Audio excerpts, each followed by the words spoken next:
Hello, everybody, and welcome to the Dirt Hub All British Motocross podcast from the Dirt Hub Network with myself, Ben Rumbold, and of course, Dirt Hub boss Paul Ooten. Looking forward to the third round of the Motul ACU British Motocross Championship at the amazing Blaxhall Pits race track near Ipswich. So, fantastic venue. One of the favourites. It's that beautiful fantasy of blasting around a golf course. It's an absolutely amazing venue. The weather looks good for us as well. So, yeah, hopefully we're in for a fantastic weekend of racing. So yeah, Paul, looking forward to it. You've been busy on the Dirt Hub grindstone as always. Lots of news always coming through. Height of the season, it's been absolutely manic, but yeah, enjoyable. And Blaxall, one of the best for sure. Yeah, no, definitely looking forward to it. Yeah, from my angle, obviously trying to cover so much, I can't actually be there. But I'm really lucky, great job on the live stream last time round as we spoke about. So I get to watch you there. Obviously get to keep an eye on all the other race action that's going on around the globe and in the UK as well. But yeah, it's been I've been really excited by the championship this year. I think Paul Irwin and the team have done a really good job. I do, there is a buzz about it. And some of the racing has been spectacular. Like I said, the live stream's been really good. And I think that helps because I think people can really follow the racing and, look to follow on each round going forward. And I think that will help get more and more people out to Blaxhall to watch it in person, which, yeah, like I said, the weather looks good. And I think we're in for something special. And I feel there could be a shock. I feel there could be something happening in the 450s. Okay. Segue nicely into it because Conrad Muse has had his colours lowered twice now Right. Okay. in the Yeah. UK. First up, in the Raider Evening Motocross, Adam Sterry did beat Conrad Muse. Then, in the Scottish Championship, Ben Edwards beat Conrad. Now, you could say Conrad went down. Now, I've got good sources that say Ben Edwards was gone. There was no catching Ben Edwards whatsoever. So, Conrad's been beaten twice. We know he's had, some injury niggles. So Yeah. I just get a feeling that, someone like Adam Sterry can pop out a start. If Conrad doesn't quite make the start, not quite feeling as sharp, you know what? I feel this could be the round, if any, because I think if Conrad starts to really get back into fitness, I think that's going to be really hard. But I think if any round that someone could topple Conrad, I think is this one. Interesting. Okay. Yeah. I mean, I was sort of thinking that this might be his strongest one, being a little bit sandy and the sort of going that he does tend to like. And having seen him around there myself the last few years, he's pretty impeccable there. I mean, there was a red flag last year, which kind of helped him to not get the late charge from Jeffrey Hurlings, who was obviously racing last year. I think Jeffrey was on his tail just as the red flag came out. But the fact is that Conrad won the race. So, you can't take that away from him. He got the points and he was the winner there. So, yeah, I think that this is a very strong track for Conrad. And yeah, his wrist injury has been a problematic one. I think it's been, they are. Wrists are just horrible. They just don't heal quickly for the most part. It's obviously one of the most highly stressed points of the body on a motocross bike, and yeah, it's one that can be a real pain in the backside, and it might even prevent him from going to the USA as he has planned to do because he's not 100%. So yeah, I don't know, but having said that, I think he knows the situation. He's professional enough to know how his body is reacting to treatment, to rest, to exercise, whatever he needs to do. And the big one for him is this British Championship. So I honestly think that he will make sure he's good enough. If he was good enough to win at Canada Heights, he's had more healing time since then. So I do believe that Blaxhall, a stronger track for him on paper. I'm afraid I disagree with you. I still think he's going to win the overall. Okay. I just think that I just got a feeling about Adam Sterry. I really do. I just think, did an interview with Ollie Colmer earlier. Adam trains in Belgium, lives and trains in Belgium. Yeah, Adam's come off the back of 3 in a row GPs. You like that pace, and he's had some really good pace, especially in some of the qualifying.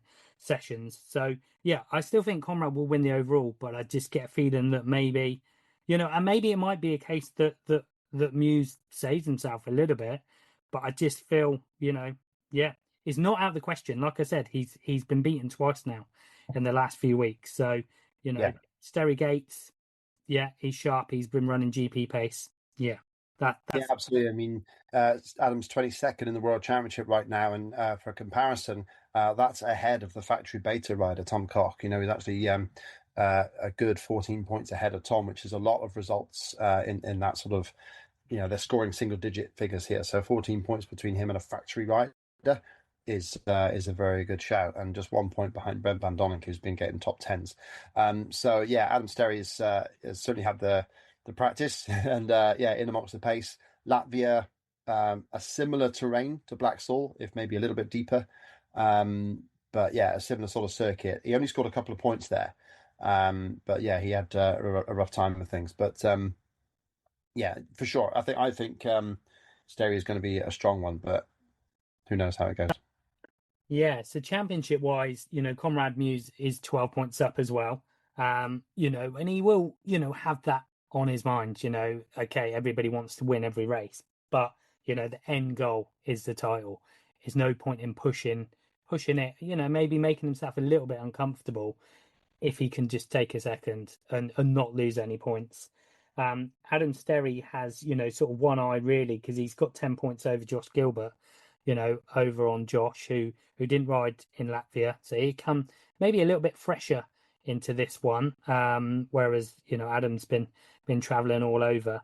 And I think Josh will really be wanting to break that second place as well, don't you? I think he probably feels he should be at least second, don't you?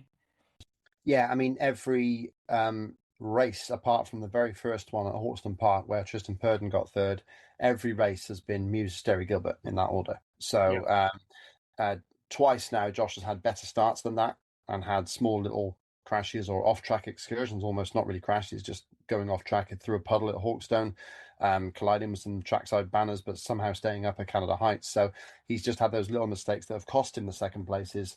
And on paper, Blaxhall isn't his best sort of going. Certainly at Landrake, he will be rubbing his hands towards that one. But yeah, having said that, he's a strong professional. He knows how to ride this stuff. So yeah, Josh will be giving it everything. But I think we'll have his work cut out for anything better than the third. But we'll see. We live in hope. Yeah, and I'm just looking, I'm just quickly going on here. So 5 days ago. So yeah, I'm just trying to look at Jamie Carpenter, who's fourth in the championship, because at the Bridgestone British Masters at the weekend, I had a feeling he had a double DNF. So I was just trying to see what that was, but I can't see anything on his socials to say why, because obviously, yeah, he's Yeah, got the position in the standings at the moment, which is, what the Crendon True 7 Honda team would want from him and what he would want. That position, the fourth position is where you probably got, 6 or 7 riders going for that spot. Probably hoping for a little bit of misfortune from some of the top three to break that podium. So yeah, I'm not sure what happened to Jamie, but he has had a good year. But yeah, that's a little bit concerning that yeah, there was no points on the board at the Bridgestone for him. yeah. The social media post from him said that he had a whole shot and then a Sunday roast. So I'm not quite sure what happened. That doesn't sound like the normal agenda for Hawkston Park, but I think I've had that one though. When you're hungry, mate. Well, yeah, this is it. Yeah, yeah. I mean, I didn't get the whole shot either, so perhaps I'm getting something massively wrong. But yeah, I mean, Jamie is, completely has had such a great solid start to the year. Fifth, fourth, sixth, and sixth. His 4 race finishes so far, and yeah, that's the sort of consistency that has always earned him some great championship results, and yeah, good overall results as well. So that's exactly like you said. That's exactly what the Crendon True Seven Honda team would want from him. And yeah, like you say, he keeps plucking away, he keeps getting in there. He will for sure get himself onto the podium before the end of the year if he can keep this going, because something always happens in motocross, so you never quite know. For Jamie, I think it's more a question of getting as good a start as possible and hanging on there, because yeah, I think that's certainly his best chance for success there. But then You've also got AMA superstar Yeah, Brad Todd. is that Brad Todd or Todd Brad? mate, fair play. Fair What play. what a score that was. That had all of us chuckling at the GPs. We were having a good laugh with that because obviously I work with Joe Huskane who does his vlogs for Too Much Sauce, and yeah, that's yeah he the messages were going across quite thick and fast there. But hey, yeah, he got in a great result, a great qualifying time, and then said that he had like some of the toughest motors he's ever competed in, like the roughest hard pack track he's ever ridden, I think was one of the phrases. So yeah, he's had some fantastic experiences, and who knows, he could turn up at Blaxhall and just rocket onto the podium. You never know. These sort of places bring you on. So who knows? It's going to be very, very interesting. Yeah, and another rider that's been out there, but wasn't out there at the weekend is Tristan Purdon. Tristan's, with similar sort of position to Brad Todd, just on the fringes of that top 20, getting the points there. So he's had a couple of good rounds, and Tristan went 1-1 at Hawkstone, the Bridgestone British Masters at the weekend. So, he's going to come into it, quite positive. Yeah, plenty of riding. And again, these guys are getting plenty of racing under their belt. Brad Todd is literally racing every weekend in every country, whether it's midweek as well. He did the Raider one as well. Like, the race sharpness, really. I think there's a lot to be said for that, really, is, just continuously racing and being, raced, not just fit, but super fit. When you're racing so much, like, yeah, you're nudging up a level, really. And I think, Yeah. Tristan and Brad have certainly got that. Well, it's very must have been very confidence building for Tristan Purdon to go back to Hawkstone after the British Championship race, second race where he completely launched it. To then come back to that and take those wins must have been great for him to kind of bury that demon. And again, if you're fast around Hawkstone, you're going to be fast around Blaxhall. It's that sort of similar sandy going. So yeah, and Purdon, this was the track where I think he got his first really good results in the British Championship, going back to sort of 22, 23 time. So yeah, he's very strong around Blaxhall, and for me, he's a podium contender. If one of those top three lads slips up, then Tristan could well be right in the mix as he has been before. So Yeah. I think Tristan could well be the biggest threat for the podium for the other three riders. Yeah, no, for sure. And then we've got in sixth and seventh, then John Adams and Jason Meara at the moment. Both riders sort of pretty solid. Been really impressed with Jason Meara this year, and yeah, I think if he, some of his lap times were phenomenal last time. I was, watching that, especially towards the end of the moto, he was good. So those two guys, again, they're in that position where fourth position in the championship is alive for those guys.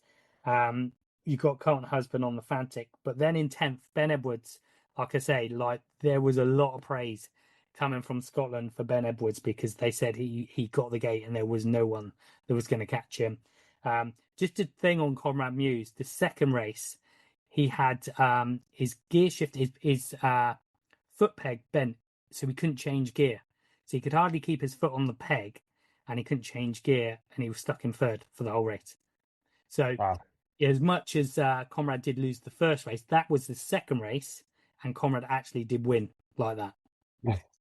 So he made up for it. I mean, that's just showing off. Yeah, he did it on purpose. Oh yeah, for sure. There's got to have some sort of handicap there. But yeah, Ben Edwards has had a really good year, 10th in the series so far. And at Hawkstone, he finished in sixth in that second race, which was a great ride, which I saw personally. And yeah, he really is getting right up amongst it now. So the bigger teams could well be looking for somebody, and that certainly is a way they could look for a good ride for the future. Because yeah, he's been very, very strong. I mean, you look at the three names behind him in the championship: Martin Barr, Dan Thornhill, and Joel Ritzy. I mean, these are three riders that have, been around the block for the most part. And yeah, so far, Ben Edwards has just got the better of them in the series. So pretty impressive. And looking at that, if you look to 13th to 17th, so if Joel Rizzi in 13th position, like you wouldn't have said that at the start of the year. Certainly wasn't in our predictions. This he needs a big one. Obviously, he did suffer concussion, and that's a funny beast to deal with. So hopefully, he's going to be okay from that, because that sometimes has lingering effects. Chris Mills is 14th. Chris Mills is a rider that could well pop out the start, as we've seen before, and get a good result. Matteo Mio, this could be his round. We sort of expected a bit more from him, to be fair. But Taylor Hamill as well in 16th. Again, a rider that's more than capable of a podium. We've seen, in the midweek meeting and other championship rounds. So yeah, and Josh Spinks out there doing really well for a privateer retired rider. To be fair, Josh, but yeah, we've seen him have some really good races in the other championships as well. But yeah, that sort of batch from 13th to 15th, there's all of those riders really could, like, well capably in sort of fourth, fifth position, and on a really good day getting on the podium. Yeah, for sure. I mean, I'll go slightly higher than that and talk about Martin Barr as well. I mean, he's had a rough few events in the last few British Championship rounds. So Blaxhall is the kind of place where it gets tougher than you think. Is Blaxhall? You've got to grind it out, and Martin's the absolute master at that. So I wouldn't be surprised to see Martin in and around the top between sort of 5th to 10th. I think that's certainly in Martin's capabilities at the moment to try and rebuild his season. Still on his own in the Apico Honda squad, of course, with Tom Grimshaw still being out injured. Dan Thornhill is a sand master. He loves the stuff, and on the beaches and everything. He does the EMX Open round at Lommel. So for sure, Dan Thornhill could well be a force for Chambers Racing. Joel Rizzi, it's a confidence thing for Joel. I think he showed great speed at Canada Heights in the qualifying. He was fast and he looked like he was really happy with it. And then he had, I think he had you said he had a brake issue in the first race at Canada Heights, which kind of dropped him down the order. He was running much higher. He finished in 9th, but he was running top 5. And then obviously just had the big one in the second race, which can happen to anybody. So for Joel, it's a case of rebuilding, and I just hope that he can salvage something from this season, because he deserves to. But he's got to make it happen. So yeah, I just hope for Joel that he can do that, because he's no mug in the sand either. Chris Mills, he said to me himself, he was going straight from Canada Heights to go and live in Belgium for about a month. So, he's been out there practicing in the deep stuff, and that will make him a force, especially if he gets a good gate, because overtaking can be tricky around Blaxhall. And holding good lines, Chris does that. He showed that in Canada Heights. He can keep people back from him. So, 7th in Canada Heights race 1 was a really good score, and he could match that at Blaxhall quite easily. Matteo Mio, I've not seen an awful lot that says I'm really excited about Matteo Mio. I mean, obviously he's got the backing of the SAS TPC KTM squad. They're trying to get a wild card ride in for him at Matterley Basin, but there's some issues with the paperwork apparently. We're just hoping that Matteo was able to do that. But yeah, we'll see. Florian rode very well there a few years ago, so if any family's anything to go by, then Matteo could well be a force. I don't know. I really don't know on him yet. Jury's out for me. Taylor Hamill is a strong rider. He's a top 5 British Championship rider all day long. He's just had injuries so far this year. But, with a 450 Kawasaki under his belt that's probably the best in the country in green, then, he's got a real good chance of even disrupting that podium if he can get a good start, because I think Taylor's determined enough to do it. Yeah, no, for sure. And just, a couple of shouts out to the Eastern Centre riders, Luke Benstead, who had a really good ride at Canada Heights, and Sam Nunn, who just won all 3 motos in the last round then as well, the Eastern Centre Championship. Those two, I wouldn't put top 10 past either of them. Sam Nunn's been a little bit quiet this year, but he's certainly good on a 450. So yeah, watch out for those two guys. Yeah, it's going to be interesting. MX1 always is. If you're going to Blaxhall or considering going to Blaxhall and think it might be a bit boring with Conrad at the front, watch the kid ride, because he can be absolutely mind blowing. Get yourself trackside, you can at Blaxhall. You can get really close. You can get nose to the fence. So they go right past you, and go find the toughest parts of the track, like the top bit up by the potato field near the commentary point. A great place to watch motocross. It gets rough, choppy, especially at the end of the year, and just see the little magic lines that Conrad can bring out of his hat. It's seriously impressive to watch. Even if he's winning by half a minute, he's incredible to watch sometimes in this stuff. So yeah, have a watch of that, and if he does have a trouble, then it's all the more exciting. But obviously, we don't wish it on anyone. But yeah, Conrad is something to watch around there either way. So yeah, it's going to be a good one, and especially like you say, behind the top three, it's anyone's guess. So that could be a really good scrap as well. Well, while it's anyone's guess, let's hear your guess. Let's do this. Let's go for top fives. So should we say fifth place each? Yeah, fifth place each first. Yeah, Okay, I'm going Brad Todd. I think I reckon he's going to be wearing a cowboy hat. I reckon he's going to be talking about Aaron Plessinger, and I reckon he's going to go. He's going to get fifth.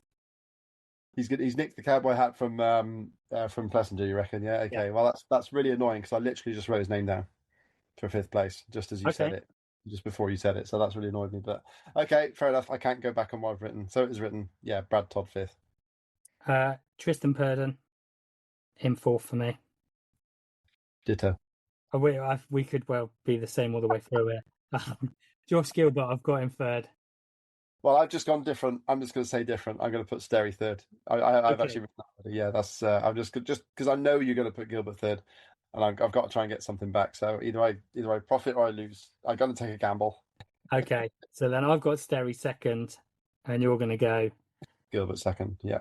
and we've both got Conrad Muse for the win. But like I said, I think he will win, but I think Sterry's going to beat him Motor One. Yeah, I think we should have our review of a previous situation in a previous podcast where we said, okay, I'm pretty sure now if Jeffrey turns up, Conrad should be able to beat him easily. Not sure if that's still the case. Jeffrey doing all right, is he? I thought he was struggling. Lord. he's Good Lord. he's unreal at the moment, isn't he? Fair play. God. Yeah, anyway, doesn't matter here. Okay, so there we go. So that's MX1. Okay.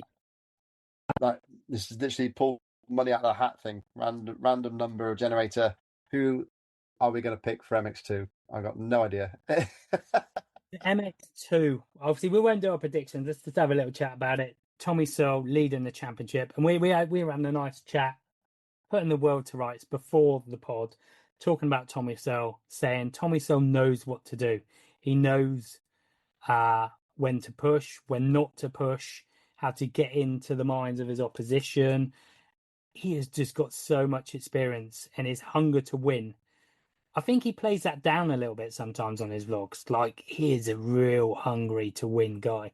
Just And hates losing. Simple as yeah, he hates losing. Yeah. and he just still pushes himself, beyond levels that probably, a lot of the young riders realize how much he pushes himself. And I don't think his vlogs show that. I think he plays that down a little bit.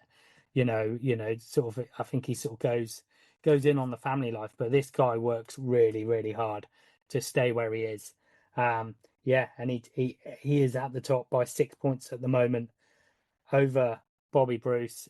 Bobby EMX 250 is hard to know what to say about Bobby's season outside of the UK at the moment, really, because um, it's just been a bit of a disaster, really. I think that's all you can say on that one. Yeah, for sure. I mean, Bobby has got to the point now where he's kind of stopped going to the European rounds, at least the farthest flung ones. So yeah, I mean, let's have a quick look at the series there. I mean, you've got to scroll down to see him. You're looking like 31st in the championship, which is just crazy. His best being 2/11ths, both of them, one of them in Saint Jean d'Angely and one in the mud in Portugal. So yeah, I mean, thankfully he is bringing the heat in the British. He has been right up there all the way. The first race win at Hawkstone, one overall, first and second there, and then third and fifth in race two. Fifth in race two, I would not have been happy about if I was Bobby Bruce because he got caught and passed by Jake Nichols. And for Bobby, that really shouldn't be happening. For all that Jake is a great rider, obviously he was fired up after his first race issues, but Bobby really should be pressing on to be above a guy who does it for a part-time bit of fun now. So that to me is a real trouble spot for Bobby. I think he just needs to be better than that. And he's a great guy, he's wicked to talk to and all the rest of it, but if you're talking pure cold hard evidence, you really don't want to be finishing behind Jake Nichols in a British Championship race. So fingers crossed, it was just a blip, and he can bring it around to get stuck into Blaxhall because he has got the ability in the sand. He showed it at Hawkstone. The bite's good enough. And yeah, I think that Blaxhall could be a really good race for him. I'm just not sure if his confidence is at the level that it needs to be against some riders who are going to be very, very fast here. Yeah, absolutely. Yeah, and I think and we're going to hit on it in a second, but the introduction of, I'm going to say it right, Oriol Oliver. Re. Okay, yeah. With the introduction of him, and now, obviously, we skipped a couple of places here, but Guy and Dunson on the back of two podiums, EMX podiums. Those guys are coming. Oriel as well has been getting some good results. He's running well up there in GP. He's proper GP pace. So I think the pace has just gone up a little level. I think Dunson now is, he's had a couple of rounds in the UK now. He knows what to expect, but he also now knows. It's not that he didn't know before that he had what it takes to get on the box, but I just think, yeah, a little bit frustrated at Moto One, with the red flag. Yeah, I think Guyan is coming here to win. Oriel will be doing the same, and Sean Simpson wants this title pretty badly. So I just feel the pace is just going to nudge up a little level now. And yeah, I think, like I said, with Bobby a little bit low on confidence. It's not that he hasn't got that pace because we know he has, but I think that just that confidence might well just affect him from being right at the sharp end. Yeah, but having said that, in the British Championship Academy at the end of Saturday night at Canada Heights, he was very much saying, like, if you've had a bad race the previous weekend, you got to just forget about it and move on. So, Yeah. and he's good at that, and he's an experienced enough rider to do that. So I hope Bobby's okay.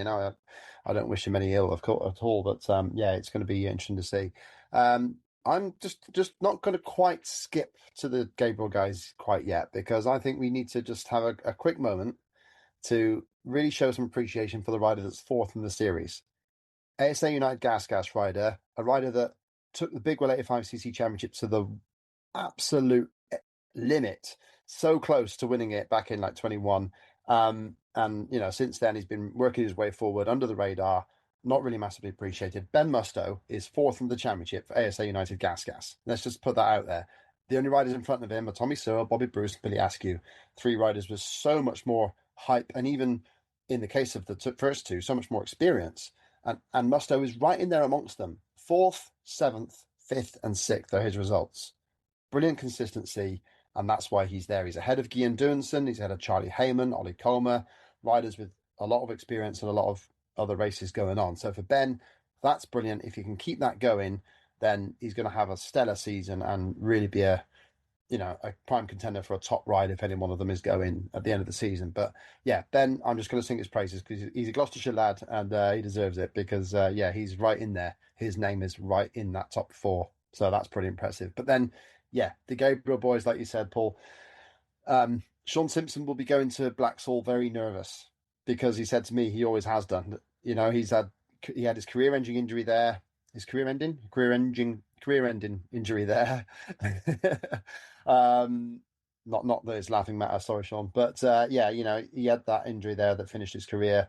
He got hurt there in previous years as well. But then he took his last British Championship overall victory there as well. So he's had a real mixed bag of results at Blaxhall. And now that he seems to be getting his team to be stable and delivering solid results at European Championship and Grand Prix level now with Oriol, then for sure he'll be hoping for a similar, almost incident-free race weekend at Blaxhall because Oriol, like you say, he's been challenging for podiums. He's passed Kai de Wolf this season.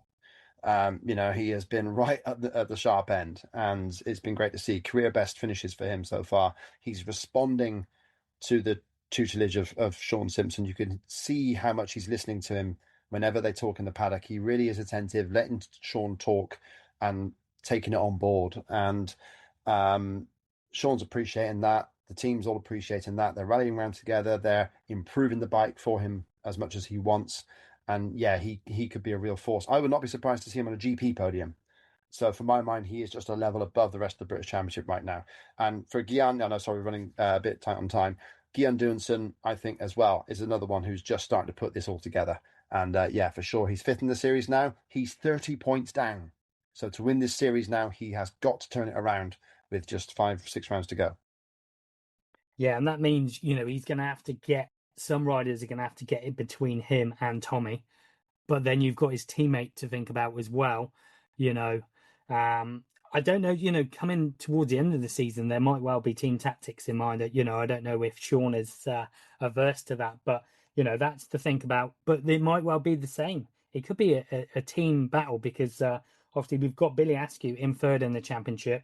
Um, he is, I think he's due a win. Maybe not an overall win, but he is certainly due a moto win. But it could be a case of when it gets tight towards the end of the season, it's a Dirt Store Triumph versus Gabriel SS24 KTM showdown. And maybe there will be team tactics come into play. So Billy Askew, another rider, not his EMX series, not gone quite as bad as Bobby Bruce's, but not quite done what he expected. But I think I don't think there's any lack of confidence in Billy. So I think he'll be coming here, to win. Yeah. You do think, you do wonder, because the Tommy sort of just getting the better of him, does he need to sort of break that shadow a little bit? He won't want to tell him to F off. He won't want to be making waves, but I think if he can beat him on track, then I think it would do Billy's confidence a world of good. But Tommy's a perfect yardstick for him. That's the sort of person he needs to be beating if he's going to have the pro career that we all hope he does. So it's like you say, he's never short of confidence. He fully believes in himself, and especially at British level, I don't think there's anything to stop that belief. But he's not had a great run in EMX. He had a collision at the weekend which broke off his foot peg, and that was pretty nasty. He apparently he did crash in there, but yeah, so that was pretty rough. But yeah, he's had a rough go of it. He's 14th in that EMX series, and guess how many points he's got? 100. So that's quite cool. Nice Tommy Searle link there. That's just keeping nerdy me happy. But yeah, either way, Askew, he's got it. He's finished third at Trentino in the EMX 250, only behind Garcia and Residus. I mean, these are killers. Literally, Residus, his nickname is the killer, and yeah, they are such a high level. But yeah, Billy can get amongst them. He just needs to get that start and good luck and belief that he can do it. And I think at a British level, he has got that belief. So yeah, it's going to be interesting to see how he gets on. But who knows? Blaxhall has been very good there usually, and he's good in the soft stuff. Cool. Just going back down, Ben Musto still studying at school. So, while a lot of these riders are racing and riding midweek and traveling here, there, and everywhere, Ben Musto is at school. So, like you said, massive props to Ben Musto. And I'm a bit of a geek on the form guide, and Ben didn't have a great Bridgestone British Masters at the weekend, to be fair.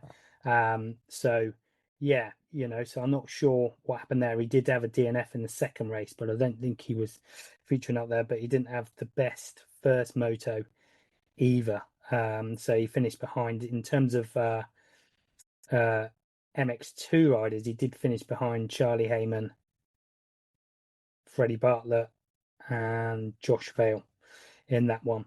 But do you know what? Ben is a very focused young man, and I wouldn't be surprised to see him again sticking in 2/5, 2/6.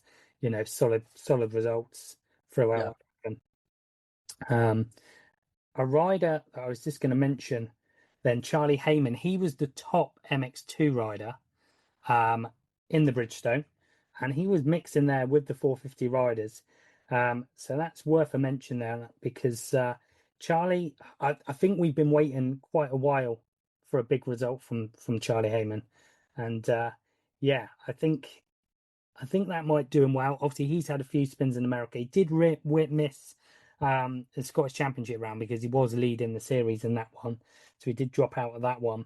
But yeah, Charlie, a rider that solid motos, finishing motos, scoring points. But are we going to see him sort of just nudge up, just hang it a little bit loose and start to sort of bridge the gap of the top 5, top 4s? I don't think you'll see him hang it loose because it's not really his style. I think he Fifth, needs to, though, don't you? Do you think he just I needs don't know. I don't to? know. Fifth, sixth, 10th, and seventh are his results. So that's steady. That's consistent. It's not far behind what Musto's doing. He's sixth in the championship, 2 points ahead of Ollie Colmer, six ahead of Glenn McCormick, and so on. But I think Charlie is a smooth rider, and you'll see a gradual progression. I don't think you'll see hot shot instant podiums from Charlie. I think what you'll see is a gradual progression, because he's that sort of rider, that will just put it together eventually. I can see him going up into the top five here this weekend, because he is that sort that won't hang it out but will therefore bring it home. And I think that's more the sort of rider that Charlie is. Ultimately, Charlie will win, simply by being faster. I know that sounds obvious, but I don't think he's one that will hang it out, but he will develop his pace to become a top three competitor in the next 2 or 3 years if he has the momentum, and doesn't get the injuries that knocks him back. So I think that's Charlie. That's likely to be Charlie Hayman's story. Whether or not that is enough, I don't know. But he's not the sort of character to hang it loose. He just isn't that sort of rider. So, is that a good thing or a bad thing? Who knows? If he doesn't get injured, then it's a very good thing. And if he can bring his pace up so it is just simply everyone else has to work really hard to beat him, then I think you're looking at a very good prospect. And I think Charlie's got that ability. He's such a talented rider. But yeah, we shall see. So a rider that I spoke to this morning, Ollie Colmer, in seventh, a little bit frustrated last time out, but a rider that he told me his target was top fives, and sneak a podium. And, you've seen him in EMX, he has been getting in amongst the points. I Yeah. think he's building as a rider. I think he, admits that. Really interesting chat with him, to be fair, about what he's doing. He's living over in Belgium. He has to drive to like 22 hours between him and his mechanic driving to Latvia. Like, yeah, he's going through, it's not easy for him. And I No. think that is driving him on, that not easy. And one of the things I did ask him was, because in EMX, obviously, our focus, especially early doors, was Bobby and Billy. And Ollie's sort of flown under the radar. But when it comes down to it, he has been getting probably more consistent points than those two. And Yeah. I think probably some of that EMX speed, some of those EMX results, I think are going to start to show in the British at some point. Obviously, he's been there or thereabouts, but I think he's not far. He did say the Chambers Racing team is like a family, Yeah. so supportive, and you can see that. And he has been training with Adam Sterry. He rides with them every other day, he says, in the week. And I think I think as the season progresses, we're really going to start to see that pay off for Ollie.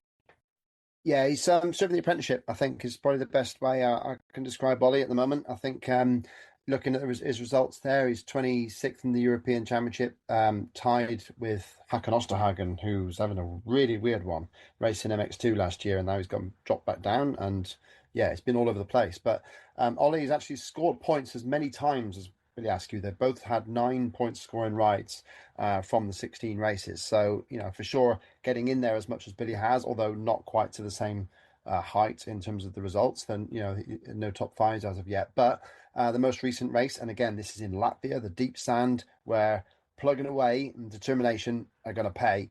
For him to get 12th place in Latvia in race two is good going. There's some good kids behind him, just behind the big guy, Nico Groitman, the Swiss rider, who's a unit. And Mads Fredso, who raced in MX2 the weekend before, he finished behind Ollie.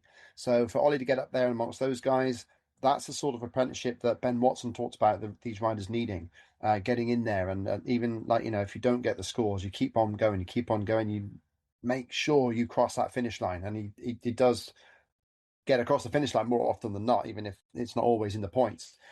So yeah, for Ollie, that to me is exactly the sort of rider we should be getting behind. He's grinding it out. He's getting there. He's doing those hours on the road to get to these races. And he's got the backing of Chambers, which is brilliant, and long may that continue. That's great to see.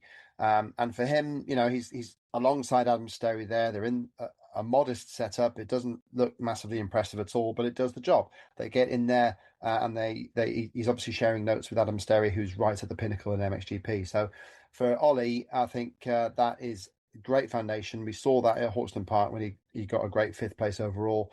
And yeah, Canada Heights was frustrating for him because he's a big lad on the 250. And Canada Heights, if you didn't get the start, you were pretty well sunk. It wasn't very easy to pass at all.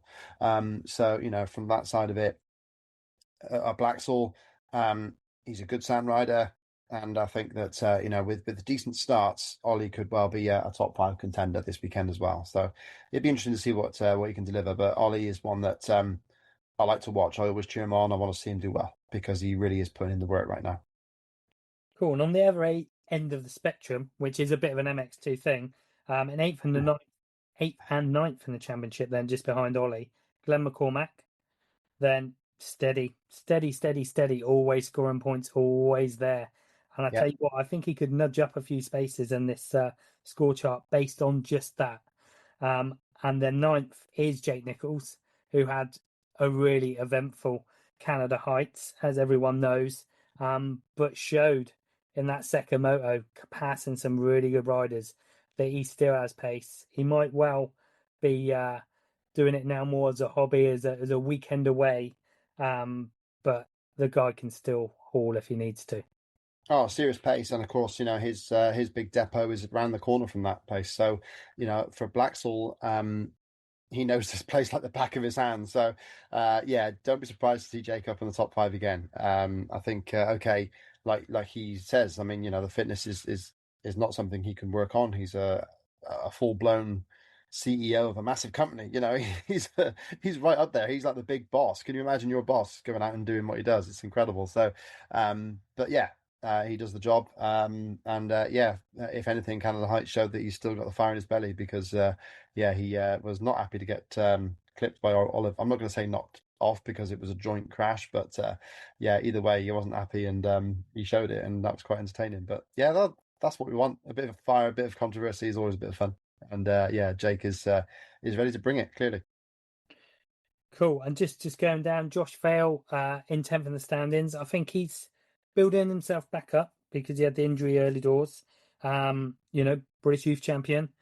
And I think he will, similar to Ollie, but in a different way, I think he will start to build as the season goes on. So I'd expect him to start creeping in top tens, maybe in top eights as the season progresses. Still really young rider, really Yeah. young in his career. Obviously we've got Oliver in 11th, which we've already spoke about. He's been 4th in a GP only a couple of weeks ago. This guy is the real deal, and he's going to bring the pace up. In 12th position, Callum Mitchell. I think, Callum's not had quite that. After the Hawkston International, I think he and maybe us expected bigger things from him.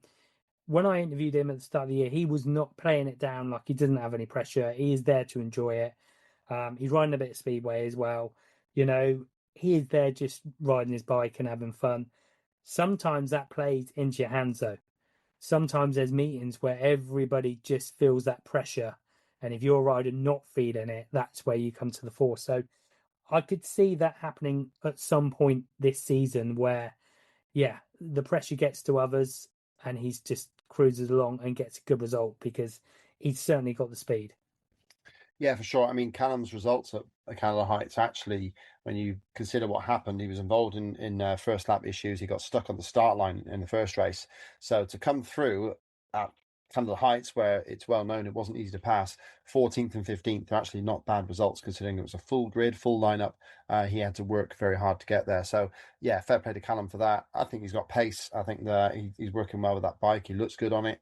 And again, he's he spent time in the Netherlands and Belgium, so he knows that he knows he can ride sand. So I think with Blaxhall, I think we could see top 10 for Callum. I think quite easily this weekend. Touching on Josh Vale, now is the time for Josh to really just grind it out. Now is the time where he's had his years dominating big World 85s like he did. He won the 125 championship last year. Okay, with a bit of luck, Jamie Keith's DNF and all the rest of it, but Josh was right there on pace with Jamie, so either one of them could have won on any given day. And Josh now first year in the adults properly on a four stroke. It's now really the time to work, finish, get in there. He's sharing an awning with Carlton Husband, who is a grinder. He's one of those that gets his results and works it. And if that rubs off on Josh, then we can have a seriously good rider in Josh Vale in years to come. And that's what I would love to see from Josh now, is just grind it out, finish at all costs. Don't think about next week. Get these results in the races that you're in, and that's something that I would really want to see from Josh Vale. So he's 10th in the championship. He's only 7 points ahead of Oriol Oliver. If that stays the same, I'll eat my hat. But so he's going to have to work quite hard to stay in the top 10 now. And he's got the ability. He's clearly got the ability. He started right up there at Canada Heights in one of the races. If he can just dig in, stay there, and have his jaw set, determination, then sky's the limit for Josh Vale, and he's got all the ability in the world, and I just want to see him do it justice, really. So that would be great, and I just hope that he can do that, get that Carlton Husband type of mentality about him as well, to just keep people back and fight forward, and go from there. Just looking a bit further down, Rafe Broadley, obviously a two-stroke flyer, is determined, and he could well stick out for some good results around this area as well. But just behind him in the championship is James Barker, and I've got to send a massive get well soon to him. He had an absolute stinker in Latvia. Not just the crash itself, but the aftermath of it was not very good at all. Yeah, read his social media post, because that is. I have, yes, that is unreal, isn't it? Yeah, and all I'll say is it's the message is clear, and the message is being sent around. That was not good at all. For one of the hardest working families in the sport, who basically they split themselves in half most weekends, so that Lucy can go race European Women's Championship or World Motocross Women's Championship, and James does his thing in EMX or British or wherever they're doing. I mean, that was a real shame, because he was building momentum, top 10 at Hawkstone, getting some points in EMX, and for him to crash out like that and effectively trash his season is tragic. So we just hope that he can recover well enough, and that he's not put off by the whole experience, because he was just starting to show the results of all that work. So I just wish James all the best in his recovery, and hope that he's not put off the whole EMX experience, because that was pretty shocking, pretty bad.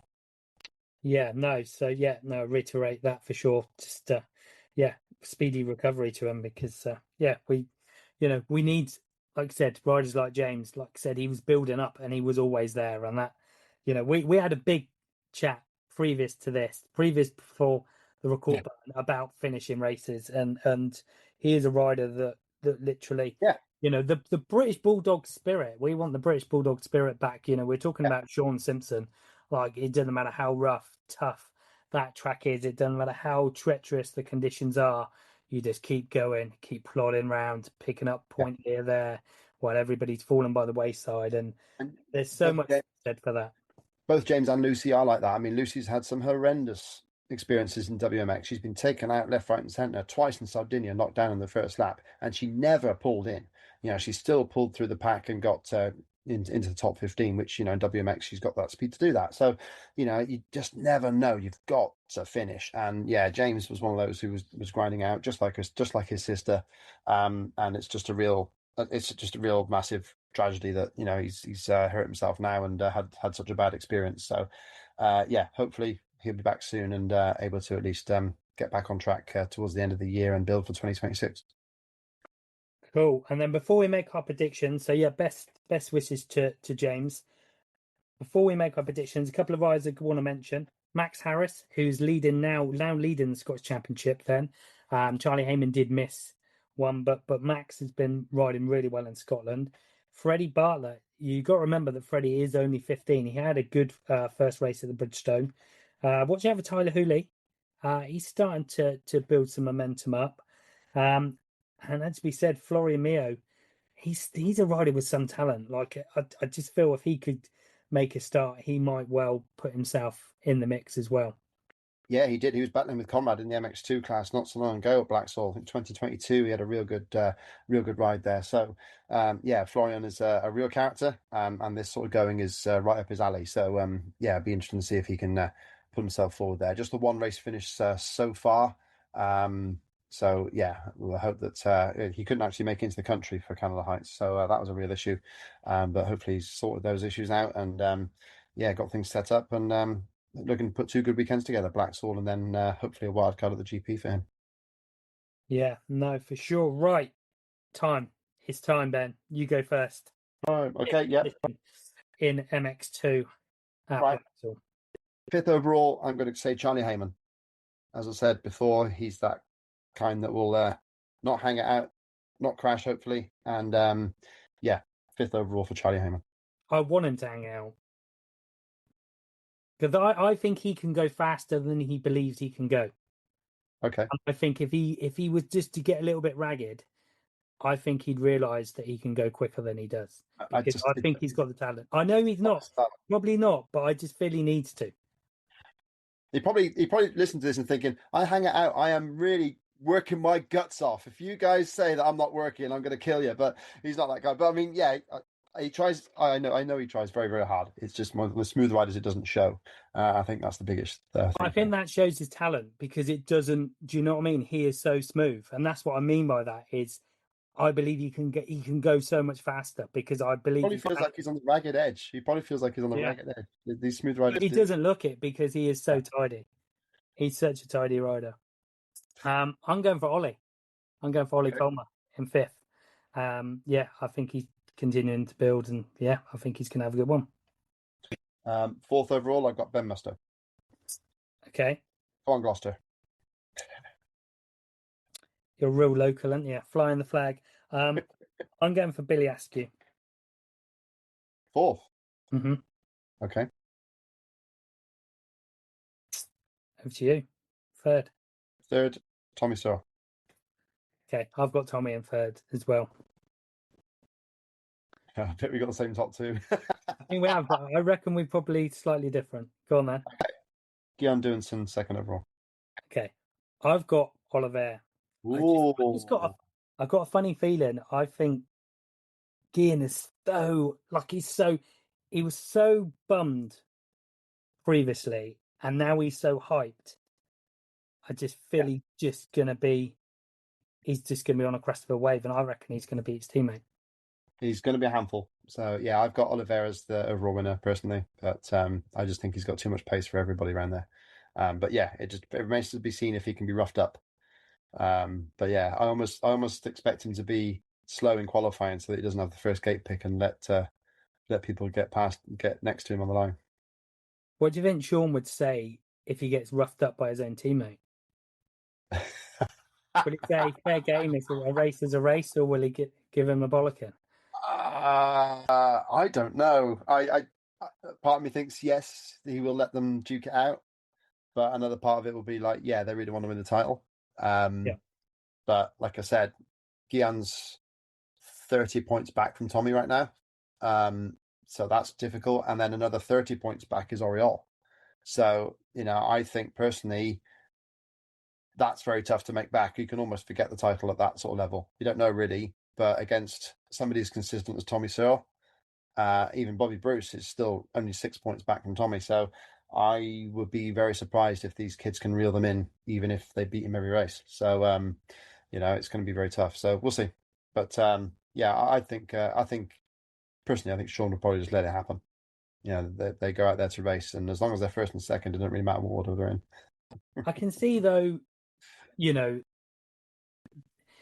I can see Sean having a little wry smile, like going sort of kids type thing if they do get a bit tight. But because of the rider he is or was, I don't know. I just because he would just not scared to mix it whatsoever, would he? So do you know what I mean? If a little bit of that rubs off, but like I said, it could well be if it could really tighten up by the end of the year. It could be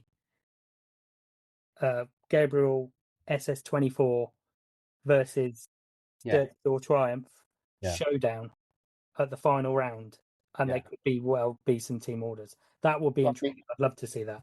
that will be very interesting. I mean, like you know, the same color bike don't matter. This is motocross. I mean, look at that shot of Lucas Kuhnen and Jeffrey Hurlings coming out the start line at Latvia. I mean, that's just like elbow to elbow, full on. Yeah.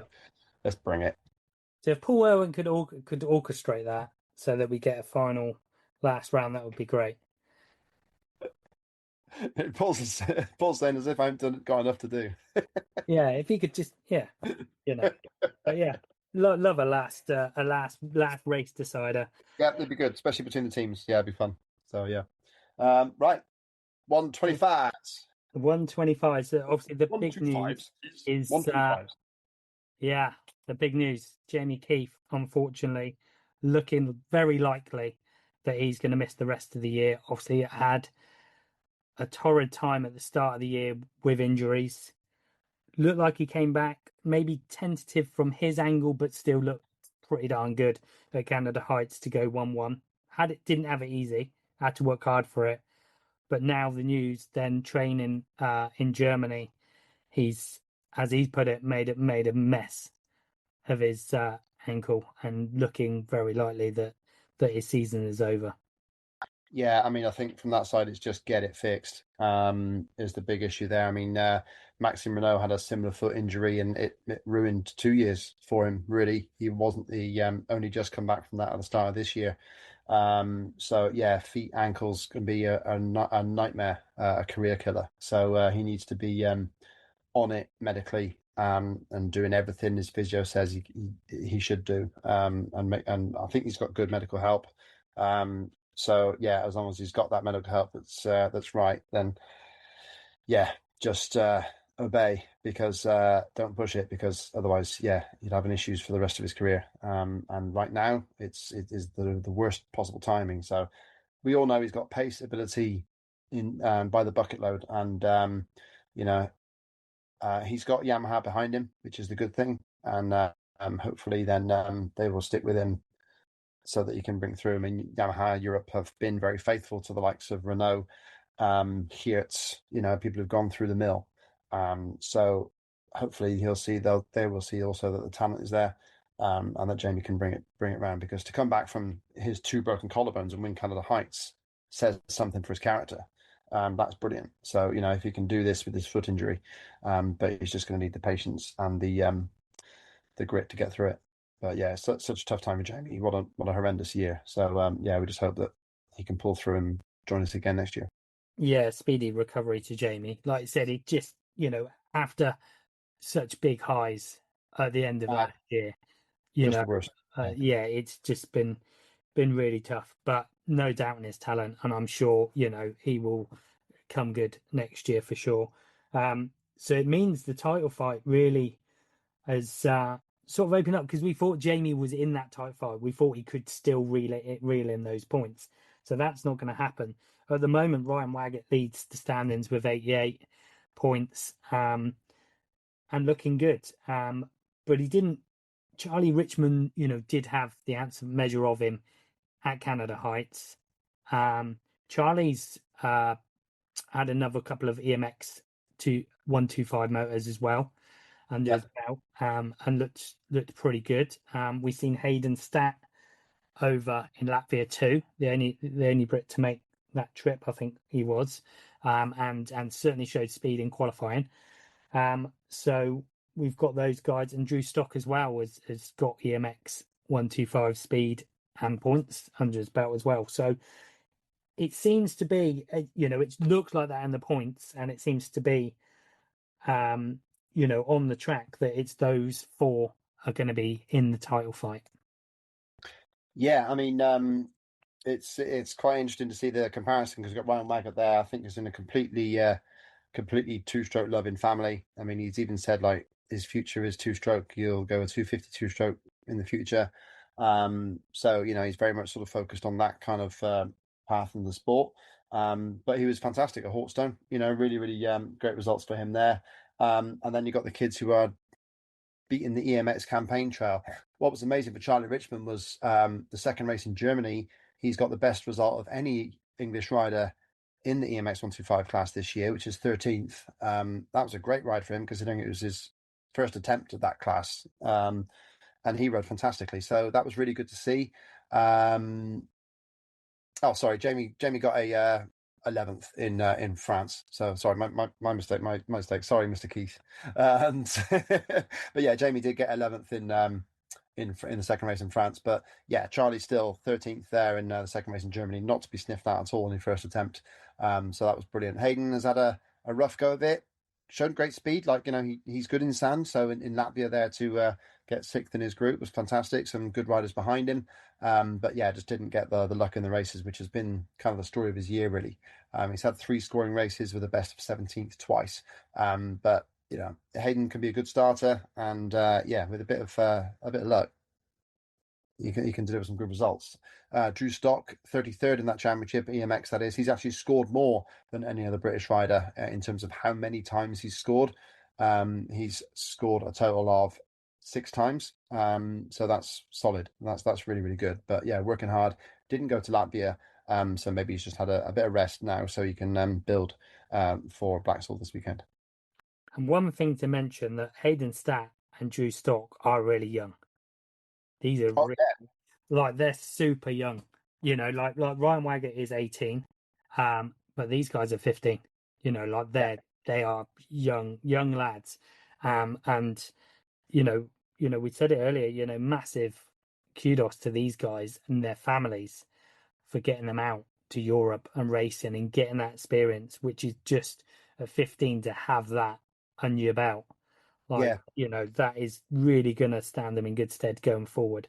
Charlie Mitchell, just slightly older, but again, getting that experience out there. And yeah, I've been really impressed with Charlie this year. I have to say, he's looked really, really good. Yeah, I hope that they continue that EMX path, because you've got a few good races to come there for them. They've got Lommel, which is going to be impressive in the 125 class, and I think they're. Oh no, I think it's just Lommel to go.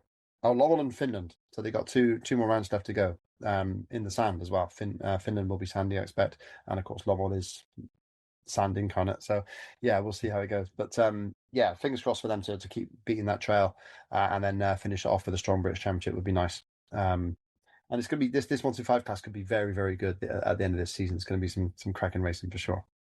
Cool. I'm just going to say that looking at the entry list, I don't think we're going to have an LCQ or anything in this week. But it looks like the entries, we're going to have a good, probably a full lineup in each class, to be fair, on the line, but not quite qualifying moto full in MX2. Yeah. Are you ready? Do you want to make a prediction? 1, 2, 5? Should we do it? Yeah, we've done this so far, so let's not leave them on the shelf, because I love getting the abuse from the fathers at the races when they see me and say, "Why did you pick that kid over mine?" But we'll enjoy this. I call it as we see it. So there we go. We'll go with that. So yeah, do you want me to go first this time? go on then. I've got Lucas Moncrief in 5th. I've been quite impressed from what I've seen of him this year, so I think he will be in that 5th spot. Yeah, ditto. Exactly the same. I forgot to say that he has had a go at a couple of European rounds as well, which has been good to see him get out there. And yeah, having been campaigning a Kawasaki against all the KTMs and the 85s for so long, to now be on the similar machinery like a Yamaha against all the other Yamahas and KTMs around him. Yeah, Lucas is up there and competitive, and he's a good hard worker. So yeah, 5th overall for Lucas, I think, will be a good one. Cool. Okay. 4th, I've got Drew Stock. Ditto. Oh my god. I mean, we forgot to mention Harry Lee, who's 5th in the championship, literally between Drew and Lucas. Harry's been plugging away there. So yeah, he's one to watch as well. Been riding nicely. Yeah, no, like I said, Harry's been doing good. I've got him 3rd, Ryan Wagger. Okay, I've got China Richmond. Okay. So I've got in 2nd, Hayden Stat, but I think he might win Motor 1. Oh, okay. I've got Ryan Wagger 2nd overall. Okay, well, at least we've gone a bit different, haven't we? I think he's a strong sand rider as Ryan. He showed that at Hawkstone, and he's good off the gate. So yeah, all things that will put him in good stead. Okay, I've gone Charlie Richmond, number one. I've gone Hayden Stat. Cool. Well, yeah, you know what? And I think those four, like we said, could probably be in any order, to be fair. I think they Yeah, are, you know, and any rider I think that could bridge that gap and get in the top four will be a great result for them. You know, whether that be Lucas or Harry or the next batch of riders coming through. I think they are the four to watch out for. And if, yeah, like I said, if you can break that lot, you're doing good. yeah, absolutely. Shout out to Freddie Gardner as well, who was through over at Hawkstone. And said he has hurt himself, so get well soon to Freddie, because yeah, he's another one who could be in this conversation if he can get back to it. Yeah, definitely. Yeah, he obviously, like I said, he was looking really good the first round, wasn't he? Yeah, and also Lewis Spratt, Northern Irish kid coming across. I think he travels with Martin Barr and that sort of bunch. So yeah, fifth in race two at Canada Heights was a great score for him. So Lewis Spratt could also spring a surprise. Interesting. Right. Superb. Well, that's pretty much us, isn't it? Obviously, don't forget it is going to be live streamed for free, but get there if you can because it is going to be a corker. The weather's going to be good. So get there if you can, but if not, you know, there will be a free live stream. It was really good last time. So yeah, you can get to follow it. Loads of stuff on the website. So check out you know, we got the stand-ins are up there, there's previews on there. Got more interviews coming up this week as we build up to round 3 of the British Championship. And yeah, it's gonna be good. And then not long away, mate, is the British GP. Yeah, awesome. They're coming to my island. Up for that. Yeah, can't wait. Can't wait. It's really nice to be having a GP at Matterley in the summer. So hopefully some good weather. It'd be nice. It'd be really nice if we gone all across everywhere and got rain at every single race. Like literally, that's what we've had in the GPs. Every single race we've had rain at some point during the weekend. So it'd be lovely if it was like just dry all the way through. That would be fantastic. But you never know. But yeah, no, really cool. So yeah, we're going to do a post British Championship podcast plus British GP preview next week, I believe. Yeah, we are. Yeah, and one thing I'm looking forward, we got the MXE kids riding at Matterley. So I think that's their last round, isn't it? The third and final round. Yes. We've seen Austin Senior do so well in that one. Colby Redsoul, former Revy Cup champ. We've got a lot of our Revy Cup riders. So yeah, really proud of that. To be fair, as you know, I'm really proud that some of these kids started with us in Revy Cup racing and have progressed to ride the world stage. So yeah, really excited to see how they go on. They have got two more rounds. They're going to be racing at Lockett. They got to Lockett as well. So yeah, it's not quite the last round. Wow. Okay, but yeah, fair play to the Brits. Austin Senior's doing so well. Yeah, Yeah, big win. there's a hell of a lot of Brits actually right up there. So I don't want to reel off the names because I will forget all of them doing so well. There's probably about 8 in there. Well, there's 4 in the top 10 in the series right now. Austin Senior second, Colby Sol is 7th, Oliver Webb 8th, and 10th is a G Forrest. Do you know the first name of that kid? Thanks, George. George Forrest. Yeah, there it is. Yeah, George Forrest. So yeah, spot on. Yeah. So yeah, no, super good. So you know, for those guys to ride in front of their home crowd is going to be something else. Yep, best chance to hear the national anthem. It was weird when we heard it in France and then suddenly heard God Save the King come out. I was like, what's going on? Oh, British Riders won. Awesome. But yeah, I mean, yeah, I've seen Austin Senior like yourself with the EXGB stuff and even at Arena Cross as well. So yeah, great to see him up there in the MXC and getting a taste of GP life. So cool. GP life, mate. Yeah, so you get a break of GP life this weekend. But yeah, that's pretty much it from the show. But yeah, get yourself to Blaxhall if you can. All the ticket info and everything's on our site, and obviously you can go on the MXGB Facebook page and the Woodbridge social media as well and catch all that stuff. But yeah, make sure you listen to future podcasts. Next week will be a cracker as we got plenty to chat about. And Yeah. yeah, have a great weekend. Anything Yeah. else to say, Ben? It's a beautiful place to watch motocross. You need to go. Like I said, it's like if you ever had that fancy of turning a golf course into a motocross track, which I have plenty of times, just look at a golf course and think I could blast around that. Well, Blaxhall's like that. It's mowed, it's beautiful. They look after it. It's a great space. You can just see all around you. I love commentating there. It's such a great spot. And yeah, for sure. Yeah, it's going to be a great weekend of British motocross. Can't wait. So yeah, enjoy and get down there. Cool. Have a great one. Catch you next week. See you out there.